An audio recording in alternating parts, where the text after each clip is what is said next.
ముందుగా మనం ఏదైనా ఒక ఆయిల్ని హీట్ చేసుకొని చక్కగా మసాజ్ చేసుకోవాలండి.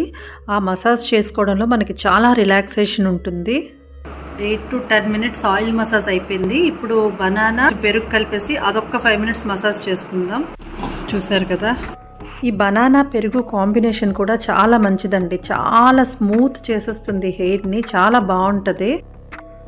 అయిపోయిందండి, పెరుగు బనానాతో కూడా మసాజ్ అయిపోయింది. సో షాంపూ వేసుకుని స్నానం చేయడానికి ఇక్కడ లిక్విడ్ రెడీగా ఉంది. స్నానం చేసుకొని వచ్చేయడమే. ఇప్పుడు స్పా క్రీమ్తో మసాజ్ చేసుకోవాలి. దానికోసం అని చెప్పి మనకి స్పా క్రీమ్ అనేది దొరుకుతుందండి. మీ హెయిర్కి సరిపోయినంత క్వాంటిటీ తీసుకొని చక్కగా 15 నిమిషాల పాటు మసాజ్ చేసుకొని సలసలా కాగుతున్నటువంటి నీళ్ళలో టవల్ని ముంచి మన తలకి చుట్టి, మళ్ళీ నీళ్ళలో ముంచి తలకి చుట్టి అలా ఒక 5-6 టైమ్స్ చేయండి. తర్వాత ఒక 15 మినిట్స్ ఉంచుకొని అలా వాష్ చేసుకొని వచ్చేయడం అనండి. ఇంతే, మీరు ట్రై చేయండి. మన ఛానల్ని అయితే సబ్స్క్రైబ్ చేసుకోండి.